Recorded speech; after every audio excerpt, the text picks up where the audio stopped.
All right, as I stated, we have a special guest on the show today, Justin Land with Max 4 Claims. Justin, thanks for being on the show. Man, thanks so much, Dylan. Excited to be here.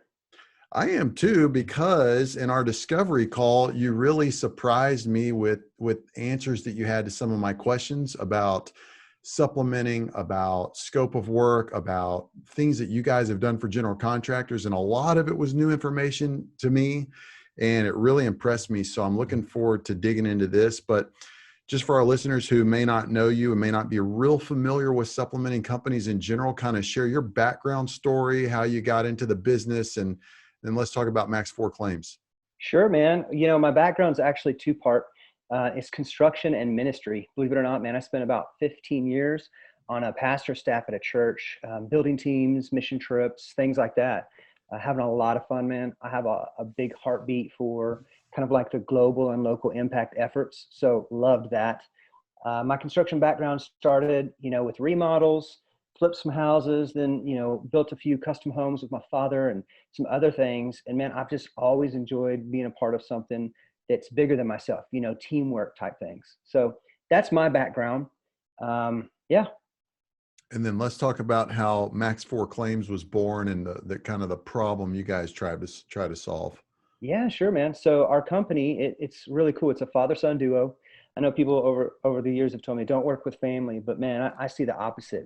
My father is a blast to work with, and so we're a supplement and claims company. Our focus really is supplements.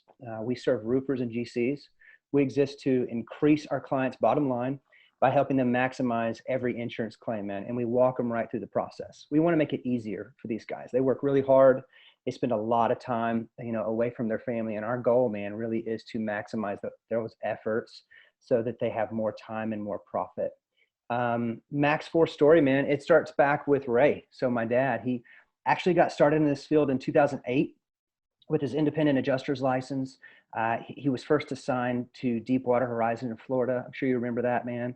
They made a movie about it and all that stuff. But Ray was actually responsible for processing thousands of claims for damage and loss. And from there, man, he spent years kind of working as an IA. He became what you call a senior file examiner in the insurance company. So it's basically the leading desk adjuster for insurance companies. They're senior file examiners, and then they train all the desk adjusters. And so, yeah, man, he eventually decided to use his skills and knowledge for the roofer contractor instead of working directly for the insurance companies.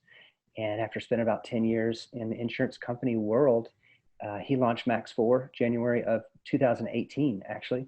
And I jumped on board with him soon after. Prior to that, he spent a couple of years working for some roofing companies that were doing it.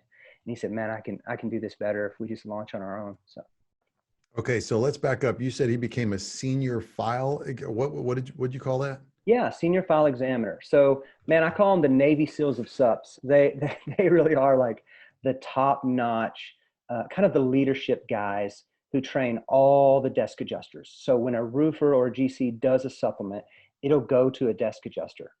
Ray spent years training those guys for multiple insurance companies.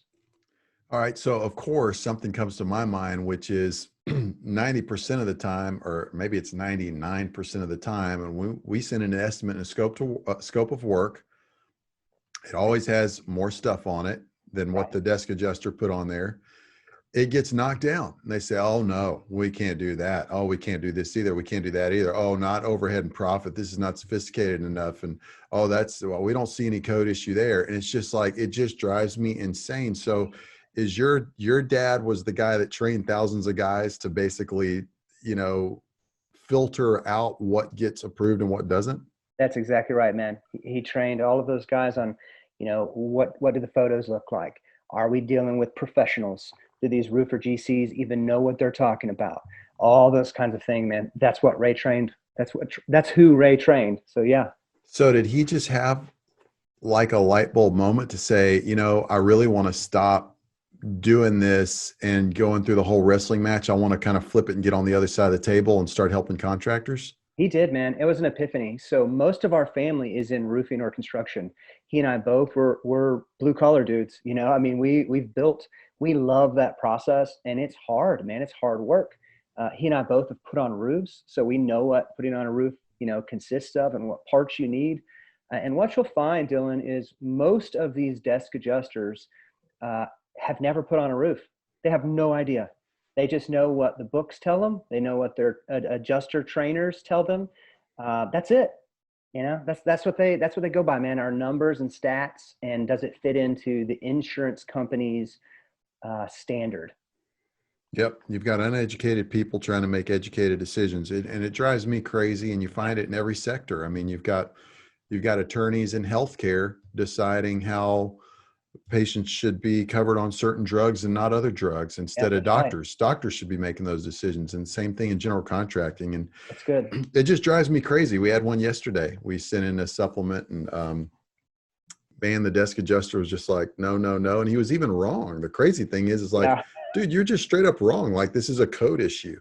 yeah, And you're absolutely. saying that there's no issue with that item, the flashing around the chimney and stuff. I'm just like, man, Yeah, I'm a newcomer to this industry. I've only been in this industry at the time of recording this podcast about 6 months.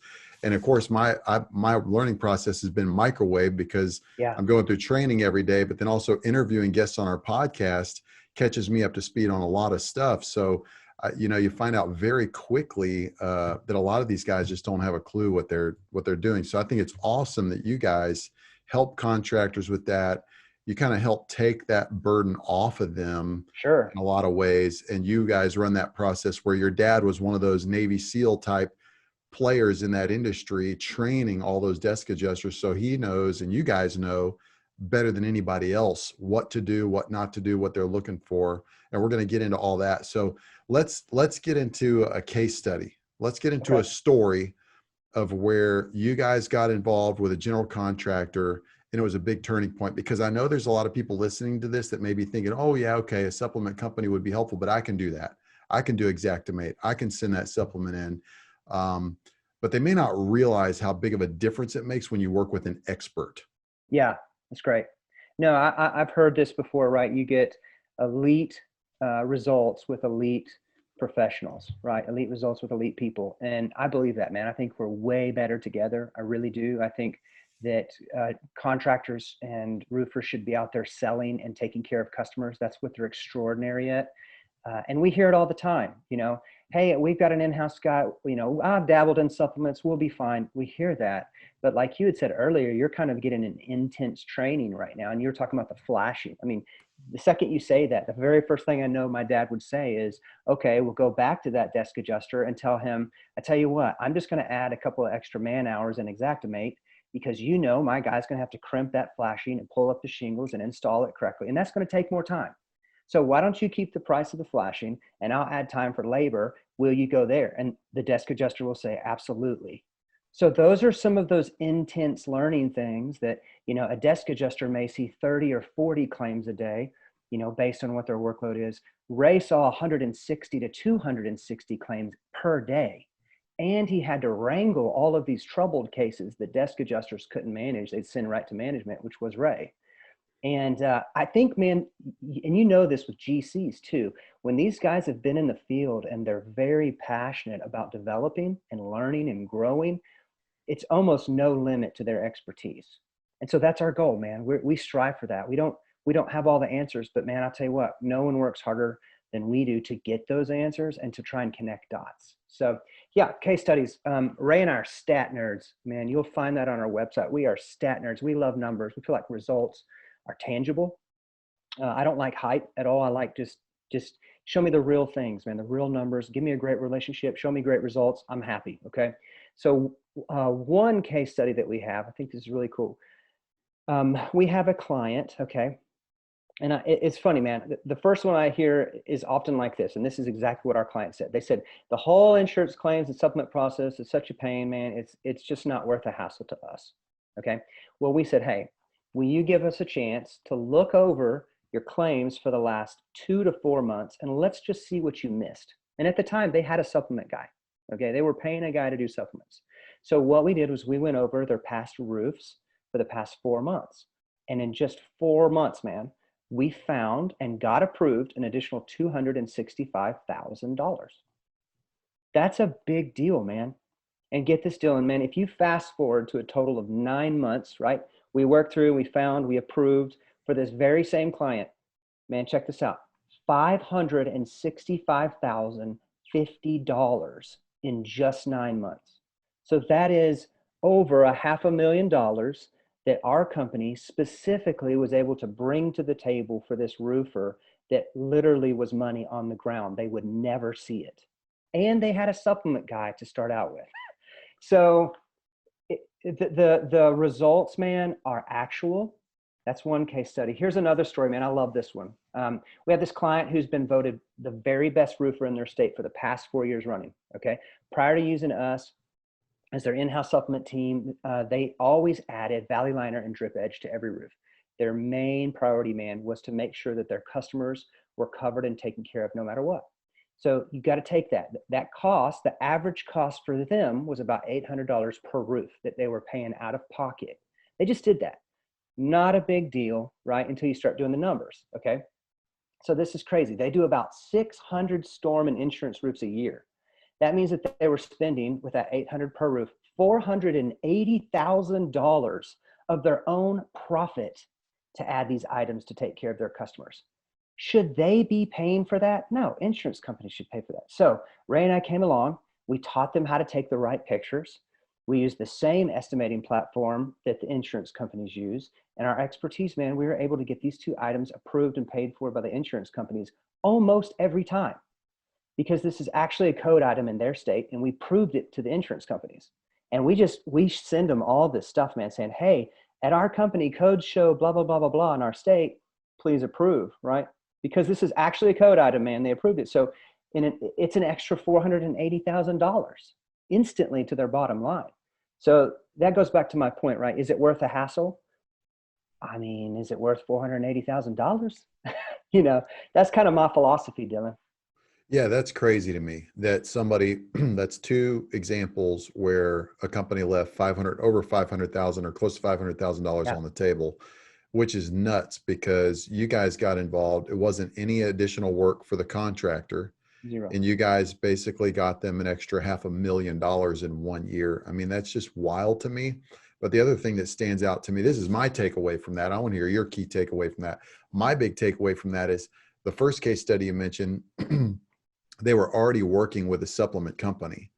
And Sure. so that just goes to show you, just like in every industry, not all roofing companies the same, not every doctor is the same. And I have a buddy that sells medical devices, and he trains surgeons on how to Wow. implant his device. He was Yeah. like, dude, there is one surgeon I would allow to operate on me in Dallas. Ooh. One. He's like, you don't Yeah. even want to know the level of incompetence and just lack of talent when it Yeah. comes to some of these guys, because they're basically like a carpenter on your body.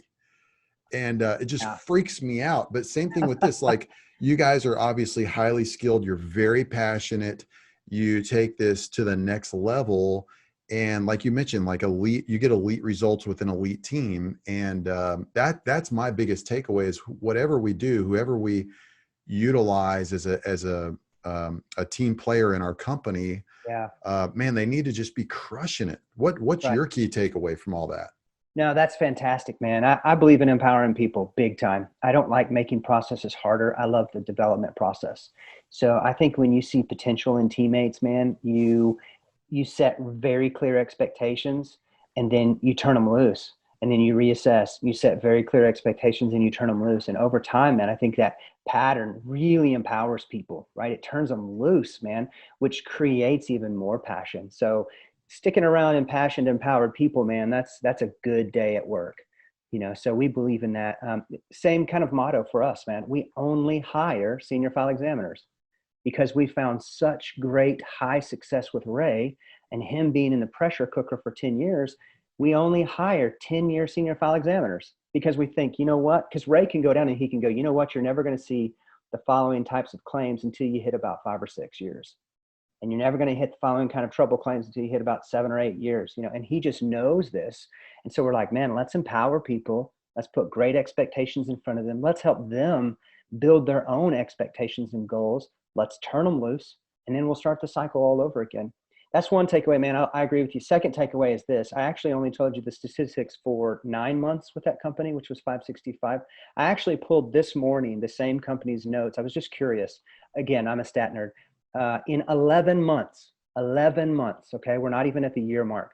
we actually have brought $864,000 to that same company. So Good grief. that's it, brother. Now, and this is just a lack of knowledge on my end, again, in being relatively new to the industry. When you guys come and you've uncovered this 800 grand, well, at what point is it closed out to where who cares if you can get that stuff approved? The job's been done, the contractor's moved on. Can they still get a check for that?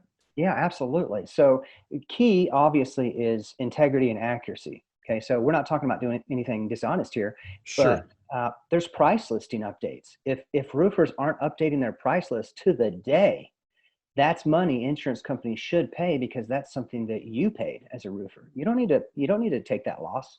Roofing companies, man, the MO, and if you study the industry, if you back up about 5 to 10 years ago, forever, man, roofing companies were about let's just get as many as possible, just as many roofs, as many roofs, as many roofs. Well, industries change now. Quality is better in shingles. People are just smarter. The industry is a little more efficient. Your customer is smarter with what style of shingle they want and why. And so now it should become efficiency. And as you start to see these companies that are really producing and really growing great teams and really serving their communities, man, they are one, able to put care into their work, but two, they're able to be profitable because they are becoming smarter and they're connecting with the right teams to make their whole team better. So it really should be efficiency, not necessarily quantity anymore. And yeah, I know there's target goals and you want more roofs and all this. That's great. But you really want it to be efficient. Yep, I like that. Efficiency is huge. Yeah, Efficiency and processes, I mean, enables you to focus on the main things even better. that's right. Well, let me ask you another big question. What's something that you see over and over and over again with your clients where they basically face a challenge of not using a supplement company and not partnering with somebody who's got that elite knowledge and training? What's the biggest challenge they face in getting their estimates approved? That's great, man. One of the challenges is it's kind of a misconception about claims companies or supplementing is like adjusters know what it takes to put on a roof. I hear that all the time. I talked to a guy just yesterday and he said, I don't know that I need you guys. I pretty much trust my adjusters and I work with, 5 or 6 of them pretty consistently. But man, listen, I'm sorry. That's just not a true fact. Most of those adjusters, they literally work from their numbers and their training and what they've been taught. And they add numbers and marks to their estimate in order to come up with a number, right? And so it's a really good idea, man, to have a checks and balance systems just to double check those guys. It will blow your mind how many times we actually look at an adjuster's estimate and the roofing measurements are wrong. The most simple elementary part of an estimate, it's wrong. Or they miss roof vents all the time. Or they won't pay for custom flashing. They just call it, waste, or miss cornice returns. Let me tell you a huge one. This is a big one. Everyone needs to listen to this one, man, about cornice returns. Okay. So typically adjusters think that that's waste. That's what they've been taught. Okay. So you know what I'm talking about with the cornice return, the little strips. Yep. Okay. So to replace those, man, it's extra shingles, right? You have to move your ladder for each one, which takes more time. So most insurance carriers will pay $85 per cornice return with proper pictures and documentation. They usually pay about $100 for 2-story homes. So we had a supplement with 14 cornice returns that were missed, not on there. The adjuster said waste. We said, no, that's impossible. It's not waste. So we got this approved, man. That's an additional $1,400 that was approved. If that adjuster misses them on every roof he does, imagine that miscalculation. That's a lot Right? of money. That's a lot of money, brother. And it depends on the area you're in, but there are some areas with a lot of cornice returns. I would probably say average for us is about 9 in a couple of the areas we serve. So do the numbers there, 9 times 85 or 100. I mean, you're missing $850, $900 easy on almost every one of those that's supposedly waste. They don't know. They didn't put a roof on. Yeah, and if this guy's looking at 1,000 claims a year, I mean, that's $1,000,000. That's $1,000,000. That's a You're lot of also a money. stat nerd. I like that. Yeah, I pulled out my calculator real quick. So That's great, man. yeah, it's just crazy to me the things that go down. And we do run across some guys that are just great to work with as desk adjusters. Absolutely. And they're not there pounding their chest saying, I'm a big bad desk adjuster, I know everything. We actually have a reasonable conversation. The thing that kills me is it's so rare. Yeah. It's just so rare. And one time recently, Miller, my business partner, was like, "Hey man, I'm just curious, what's your background?" We had developed some good rapport with a guy that was up on the roof with us. Okay. And so not the desk adjuster, but the guy they sent out to go up on the Inspector. roof. Yeah, the inspector. And Miller said, "Man, I'm just curious. You've been great to work with, but we have all different experiences. What did you do before this?" And the guy's like, "Man, I was a pastry chef." Yeah. I'm just like, "This is the problem." Yeah, man.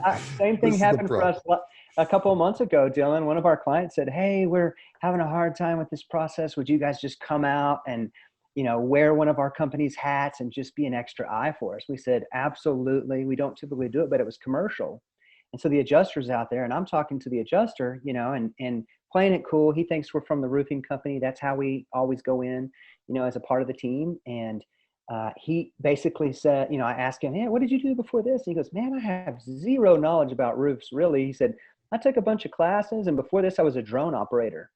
Like, wow. Okay. And this is the same guy that basically, we were saying, "Hey, what's that?" He's, "Oh, well, I don't know. What do you think that could be?" So it's a wild process, man. And so I'm always of the mind that checks and balances keep people honest. They just do.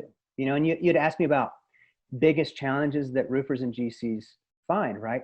Number one, man, and you said it earlier, it's just not a level playing field. It's just not. Insurance companies control it. You have an exceptional professional in the insurance company trained to save insurance company money where they can. That's their job. Not trained to put on a roof, trained to save and negotiate for insurance companies. That's it. All right. And then you got those guys talking with roofers and GCs and supplement guys who talk a totally different language, who have not been trained by the insurance companies. Plus, there's no one standard in the insurance company. There's not a single standard. It's wild. Banks have FDIC, football has the NFL. I mean, hopefully, right? PGA, you've got all that, but in the insurance company, man, it's different between each carrier.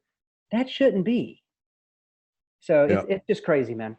Yeah. Creates a lot of trouble. It does. Well, now I want to ask you a question about something that, you hear about this, but sometimes people don't really know how concrete it is or how it really works.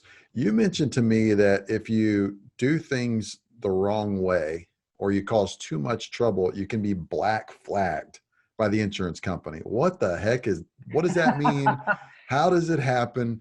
I mean, I got a little scared. I'm like, shoot, we don't play around. I mean, we're about to Yeah. send another claim. We're not going to send a claim. We have educated the homeowner on their rights as a homeowner, Yeah. and they are going to invoke appraisal. All right. And so Mhm. we don't, when the insurance company comes back to us and says, no, no, no, no, no, no, we remind the homeowner that, hey, you own this process. This is your home. It's your That's roof. right. Here's your rights. If you want to know what you can do. And a lot of times our clients decide to invoke appraisal.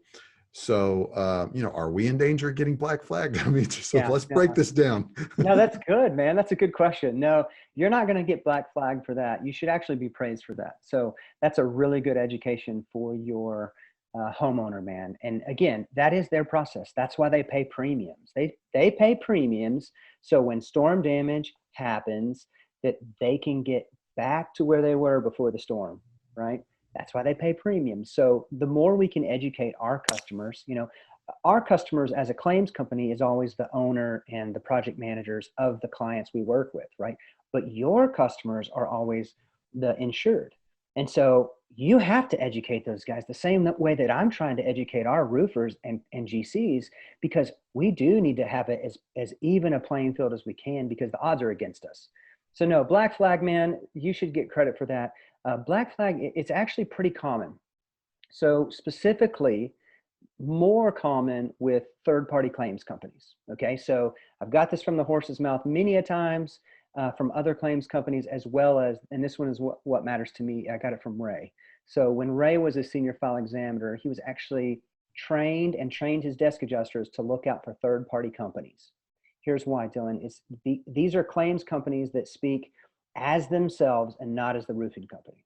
So there's a detachment there, and it's a disconnect. It's a disconnect from the pricing, from the roof, from the company owner. all of that from the process, even the area. They may not even be in the area. They may have never gone to North Carolina where the roof is being claimed, right? So there's a huge disconnect. So in general, man, like, and I know this again because I've heard this several times, that insurance companies will actually take that claim and they'll put it on the bottom of the list. So how does that, so when you say third part, which is crazy to me, but I believe it, Yeah. because I've heard it multiple times now in the last couple of months. But you're telling me a third party company. So are you saying, you say, let's say I'm the general contractor. There's a large loss claim here in Dallas because of my relationships. I can get in there but I want to outsource somebody to do the scopes and all that stuff Sure. and run with that, since they're great at that. I'm good at sales. They're really good at detailed scopes, Sure. and stuff like that. So with them doing, is that what you're talking about as a third party company, or That's what exactly. specifically? Okay. Yeah, that's exactly what I'm talking about, man. For instance, man, I spent a half a day with a guy who is a leader in the industry as a claims company. Okay, large. I will never name them or anything. They're doing some really great things.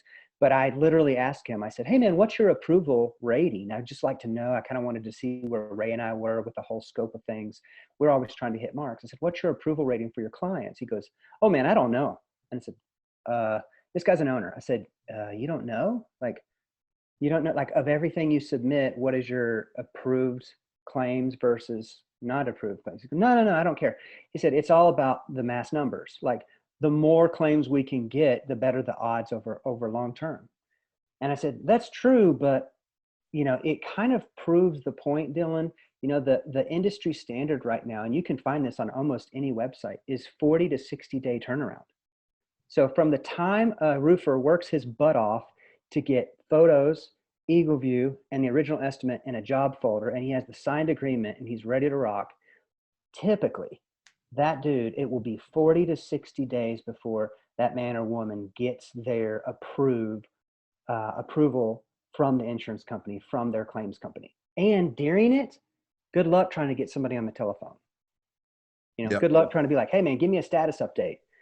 Maybe next week, the week after, they'll call you. I just think, man, you've got to really be smart with those kinds of things. Yep. No kidding. And so does this go, in your experience, does this also go for public adjusters and stuff like that? If you over leverage those resources, do the insurance companies start to say, okay, they want to keep playing hardball, let's black flag them? No, I don't think so, man. I think if you do it right, there's a process. I mean, insurance companies expect the process. And this is another tidbit. Here's a pro tip for some of your listeners. So if you even work in Xactimate, only put 2 pictures per page and label them. Here's why. Because insurance companies at the highest level have been trained that if they see more than one photo or less than one photo on an Xactimate, format, that they know they're not a trained professional. No one tells you that. But the second they see your format, your layout, the second they'll know, okay, we've got the upper hand, no problem. And they know where they can push. So you really kind of have to have the eyesight of, okay, what game, and I hate to call it a game, but it kind of is, what game is the insurance playing here, and what really is the end results for them versus the best end result for our client, the roofer, supported by the insured. How do we get the best results here as an industry? Okay. Well, let's talk about that. Knowing Sure. what you know, doing what you guys do, let's share some insider pro tips about how general contractors can get the most traction in this process as they deal with insurance companies. Yeah, fantastic, man. First of all, you need to find a company who sees the importance of a fast turnaround. They really do need to care about your cash flow. Cash flow is king for small to medium-sized businesses. When I say that, it's $5 to $35 million companies, okay? And even smaller than that, cash flow is especially king, okay? You could have 2 or 3 jobs that break you. So when doing a job, man, a contractor should not have to be the bank for that job. The insurance should be, which means very fast turnarounds. So again, remember, you know, turnaround in the industry is typically 40 to 60 days. It could be faster than that, but that's the average. It's all over the website. You can find it all over the industry. So make sure that your supplement team understands that fast turnaround is one of your focuses and it's one of their focuses, right? Okay. What's your typical turnaround? Yeah, man. Good question. Ours is 7 days. Wow. So yeah, sometimes it goes beyond that, but Our average on every single claim that we've turned in, again, we're stat nerds, is 7 days. Okay. All right. Don't want to stop you from your next point. Sure. Let me hit you a couple more. I love this, man, and I want guys to get this. Partner with a real pro. I said it earlier, right? Elite teams create elite results. I really believe that. And here's what I know about most roofers and GCs, man. They are really great at selling product. They hustle. They're excellent at supervising repairs and making sure the job gets done right. There are men and women all over who own roofing companies that are excellent at that, but they are not good at claims process. I've yet to find one, and I'm sure they're out there. It's the unicorn, right? But I've yet to find it, man. It's just a lot of time, a lot of back and forth, a lot of knowledge to be good at it. It is a craft, okay? And I'm a believer, man. Again, the right team creates the right results. And I've even heard you say before on this podcast, Dylan, and I love it, man, that like the caliber of their training and their connection to one another really makes a good team. Man, I love that. I totally believe in that.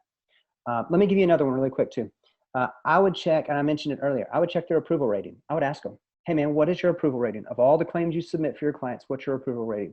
Because man, I believe every claim counts. I really do.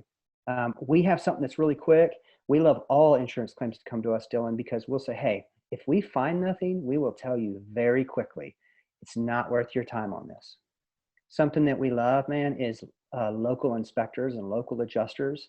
A lot of our roofing companies work with the same guys, so do we. We don't want to hurt that relationship. That's a misnomer of supplements. Oh, I'm going to hurt the relationship with my local inspector. No, you're not. If you do it professionally, it actually goes above his head in the process and goes straight to the insurance company, right? But it's this ongoing conversation of finding the best results for that insured.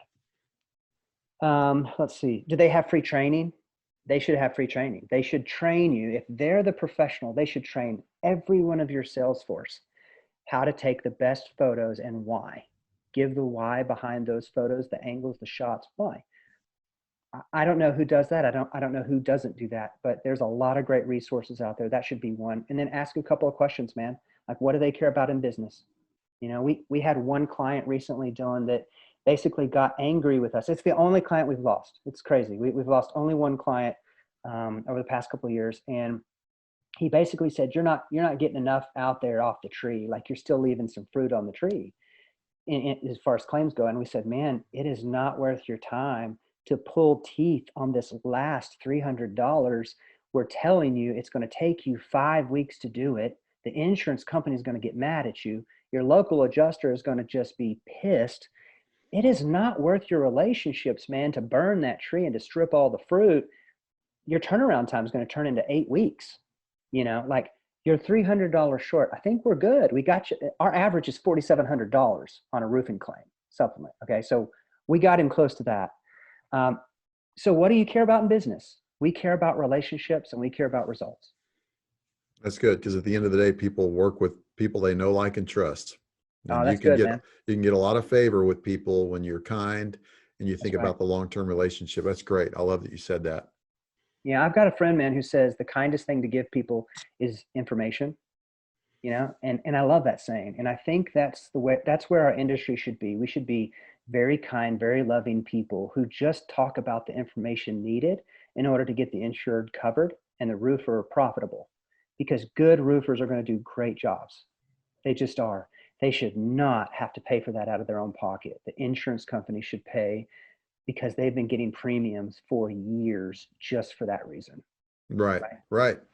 Yeah. Well, let's talk about some things that general contractors should absolutely avoid that can really cause some problems. Man, that's really good. I think finding I'll give you a couple. I think finding the wrong people to work with is always a really negative. And I know we've hit that a lot. And this is not a sales promotion for Max Foreman. This is just in business in general. I think you really got to look at supplement the same way that you do with like a legal team. You need to find somebody where you say, hey, we have an in-house supplement team that's going to take care of you in this process. It's the same way, right? Hey, we have an in-house legal team that's going to take care of this problem. They don't office with you, but they're elite and they're professionals and they get the owner and they're going to honor your company. I think that's a big one, man. You got to go for that. I And like then that. Yeah. And then what other specifics are you looking for in this question? I want to make sure I answer it right. Well, just to make sure there's nothing that a contractor does that's immediately gonna, um, that they just need to avoid, because as soon as they do that thing, it's just going to create a lot of problems. Yeah. Like I'm thinking sending an email to the desk adjuster saying, "Hey, here's my estimate. I've been doing this for 30 years. I don't know how long you've been doing it, but here's what we need. Don't give us any problems." Obviously, that's an extreme caricature of something you should avoid, right? But Yeah. from your end, just knowing what you know and knowing what you guys know about the back end, what's going on behind the scenes with insurance companies, what are some things contractors should avoid that could really cause them trouble they may not even know they're doing? Man, fantastic question. Um, Here's what I would say. First of all, your local adjuster or inspector, be best friends. It's okay. You don't have to push the envelope with them. You don't have to tell them how smart you are, how educated you are. Here's what I know about most local adjusters or inspectors, man, is they've seen lots of roofs and they already think they know the answer. And that is totally okay. Let them think that. Be best friends with those guys, thank them for coming out, and then just walk them through the process. If there's another inspection that supplement triggers, that's a great thing. Why? Because if it's done with integrity and accuracy, the roofer has nothing to worry about. The pictures show it, the Xactimate shows it. We're just meeting back up because somebody missed something in the process and it's no big deal. We're just going to take care of it, right? And you got to remember what a supplement is, right? So this is a biggie, man. Roofers need to understand and GCs need to understand the definition of a supplement and be ready to kind of say that in their own words to the insured and to the inspector. And here's why, right? And I got this directly from an insurance company. It's a claim supplement, okay, is a claim for extra repair or replacement expenses. It's a charge or charges that need to be added to a claim for items omitted, overlooked, underpaid, or discovered after work begins. So think about that process, man. Another mistake, Dylan, is guys think that just because the insurance has approved something that that claim is over. That with finishing pictures or additional trades or things like that, that they can't go back to the supplement. Well, that's not true. You're not going to hear this many places, but most claims are open for 2 years. There's an insurance company out there, one or two of them that'll close it after a year, but most are open for 2 years. So that's a long time to go back and be able to look at price sheets and be able to look at items that were omitted that you did, you have receipts for, right? So that's a biggie. Another biggie, man, if you do multiple trades, you need to go after O&P, right? If you do gutters, shingles, interior, anything, paint, you need to go after multiple trades, and it's important. It's O&P, right? Overhead and profit. On average, it brings you about another 20% to that supplement claim. And you know as well as I do, if you decide to, if hail hits a fence and you take great pictures of it and you decide to replace it, Xactimate's going to say one thing and your local tradesman is going to give you a quote under that. And so that's money that you can leverage to the insured to say, hey, this will help go towards some of this cost, right? And it also, it betters your bottom line. So we found, men, in general, that most roofers that don't use supplement companies, their target goal, I've gotten this from about 10 different companies, their target goal is about 25 to 29% profit margin, okay? I think that's sorry. Personally, I think there's so much more potential that you can hit. And typically that's what we try to do is we try to say, hey, our goal is to make sure that your profit margin with supplements is closer to 35%. Like, wouldn't that be more fun? Yeah, So that's good stuff. that's a biggie, man. Another thought, bro, is if somebody wants to add renovation or construction or restoration to the end of their roofing name, it absolutely adds credit and clout when needed with O&P. If you're just a roofing company, that is a hard struggle for a claims company or an in-house claim guy who works like at your company. And that's going to be a real difficult battle for them to get you O&P often on items if you're just a roofing company. It can happen, but it's way easier if you are, Apex Roofing and Construction. And I just made that name up. I don't know. It's a great roofing company name. I'm sure there's 50 of those out Yeah, there. there probably is. But we have a lot of our clients. A couple of our clients have actually, converted their LLCs to that because they do multiple trades, and they weren't getting credit for it until they met us, and we walked them through the process and told them why insurance companies were declining them. and we coached them through it. They changed their name, and honestly, man, it's way easier now. Yep. No, we did that at Rain Tight General Contracting. Used to be Rain Tight Okay. Roofing. Yeah. It's Rain Tight General Contracting for that reason. It's Hmm. like, look, we got 3, 4, 5, 6 trades that Yeah. are going to be active on this job. We're a general contractor. We're subbing the work out. Give us O and Sure. P. Sure, man. That's excellent. That's a great So, way of doing it. well, that's good stuff, man. We could talk about this. I mean, this podcast has just flown by for me, and I feel like we could talk for another hour. I'd really like to dive in with you on issues with O and P and all that stuff. We'll have to do Yeah. another episode here in the future. But what's a parting piece of advice? Knowing everything you know, what's just one last word you want to distill down and just say, okay, if you miss everything, catch this. Yeah. Super easy, bro. If you missed everything I said, use chalk. When you do your inspections, man, use chalk. I'm telling you, mark your gutters with your chalk on the side. People always, oh, your test frame. Yeah, do a test square. That's great. But more importantly, man, use chalk. Mark your lines with wind, circle your hail, get it up close, get it far off. Use chalk. It makes a huge difference. Chalk shows everything. You will not believe how many pictures we've gotten, man, where no chalk was used, and then you lay it out in Exactamente, you do the circles around it or whatever, and then the desk adjuster will say, or they'll say, absolutely, there's no damage there. Those gutters aren't damaged. We'll call the roofer, say, hey man, I'm sorry, we tried. If you'll just give us 5 minutes to swing by the house and chalk it on the side and send us the picture that we needed, and they'll do it, and man, boom, approved. So use chalk. Good stuff, man. Simple, man. Well, Justin, I got a ton out of this podcast interview. And for those of you listening, definitely check out Justin and his dad's company, Max 4 Claims. I'll put the website address in the show notes to the podcast so you guys can catch it there. But Justin, thank you so much for being part of the show, man. Man, thank you for having me. I'm excited. I'm pumped about our industry. Let's go make it better.